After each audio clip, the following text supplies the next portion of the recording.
Welcome back to more wisdom about our economic system and how we can make this a better world to live in.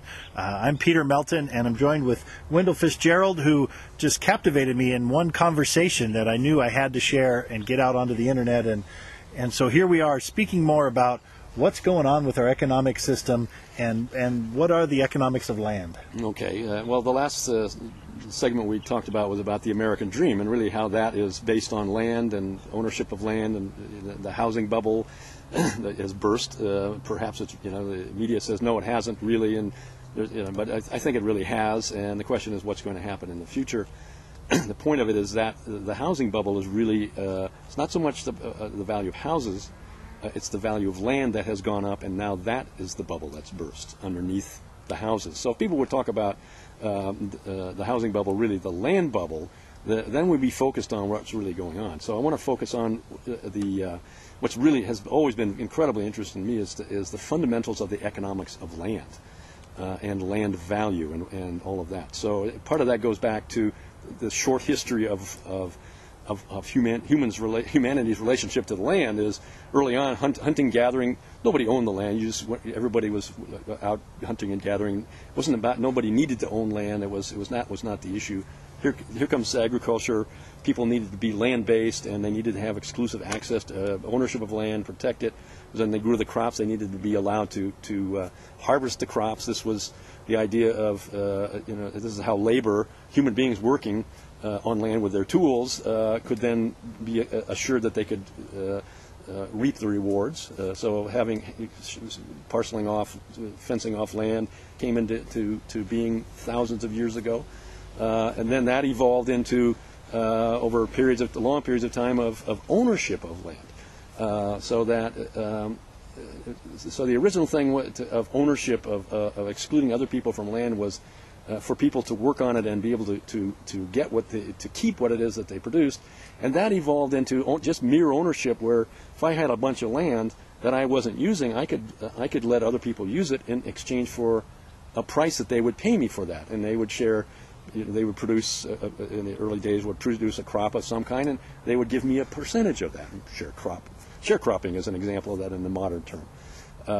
So it turned out that owning a piece of Mother Earth, of the creation, that everybody needed access to when it became an agrarian society, nobody could do without land in some way in these relatively modern eras of agrarian economies. Then people were willing to pay landowners for access to land if there wasn't any more free land to be had. And as population increased, there was less and less free land, and all the good land was taken up, and the landowners found that they, by charging a rent, and in economics, the term for what landowners charge for their land is called rent, and that's even the modern term for it today. So in modern economics, we talk about the factors of production are called land. Obviously, land is the fundamental. Everything comes from land. Everything goes on top of it. There's land, labor, which is human beings working on land, and capital, which is tools. A lot of people confuse capital with money and all kinds of other things. In fundamental economics, capital are the tools of production. So people working with tools on land. And whoever owned the land after population increases came about could sit back and not do any work. It didn't have to expend their labor, but could say, well, if you want to come onto my land and use it and be productive, you pay me a percentage. So ownership of land not only came to mean exclusive rights to holding the land, but keeping this value, keeping the rents, having the right to charge the rents. And as over a period of time, as populations have burgeoned, this amount of rent that landowners, here we got the term landlord, and have some kind of special position. Why am I not a labor lord or a capital lord? But landlords have this special privileged thing of sacred right of exclusive holding land and this right, this sacred right to collect the rent that nobody questions anymore. And what's really interesting is then when the landlordism came into being thousands, maybe hundreds of years ago, we found this stratification in society that the wealthy were the landowners. And it turned out that they didn't have to labor much anymore if they owned enough land. They let other people work and give them a percentage of the crop of the production. So this is the fundamentals of land ownership and land economics. Right, and this is where it took a twist and got really fascinating to me. Is like, well, then the value of this land started going up because of the communities that came around it and the population. Speak about that. Well, so when you look at land value, you know, the land value is as a function of how much rent you can actually, if you were to rent a piece of land, you could get an X number of dollars. And that can be, at any given time, there's a market for land, you can figure out what that is, and that's capitalized into the value of land. In other words, if you wanted to sell it, land, the upfront purchase price of land is really a multiple of the rental value that it has or could have. So it turns out that value, the value that the money that you have to pay, that one has to pay in order to get a piece of land to do anything here, that is a factor of the entire community, and it's totally created by population, the numbers of people in the community, really in the whole, in the local area, in the county, in the state, in the nation, and really in the world. Humanity itself creates land value.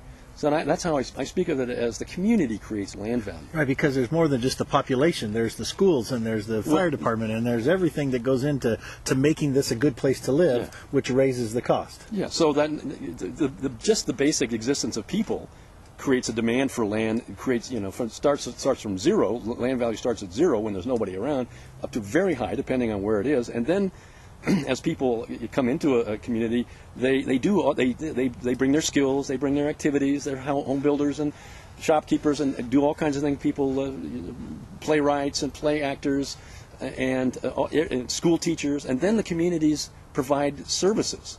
All of that all together, it makes the community, really the location, the land in the community, a nicer place to be. So as people come in, well, I'm willing to pay a higher price here than someplace else where these wonderful things aren't going on so nicely. The community makes this a wonderful thing, but then who gets the money? Well, so the landowner, the person as a landowner per se, gets to have that value. Not only do they get to have the exclusive right of the land, which I don't have any argument with. Everybody needs a piece of land to have, you know, exclusive use of. But then to collect this value that's created by the community, either by renting it out to somebody else or when you sell, and capturing all of that capitalized value, it turns out that the rent of land is a completely unearned income, because that value is completely created by the community as a whole. If the community wasn't there, your land wouldn't have any value. Now, what landowners do is they build things, and they create the value of improvements of homes and businesses and things like that. So, but in that case, they're not landowners. They're owners of capital. They're labor, and they're earning money by labor and using tools. But as a landowner per se, that's a completely unearned income. And if you put that into private pockets, which is the practice here, then what you do is you set up a situation where it's profitable to how you make money is not so much by work as but by buying and selling land, buying and selling the necessity, something that's a complete, absolute necessity for everybody. I talk about it as buying and selling the body of our Mother Earth. This, I say, is the total. This is at the core and the base of all of our economic problems. This accounts for the disparity of wealth between the rich and the poor. And I'm going to go the next segment. We'll talk about that in a little more detail.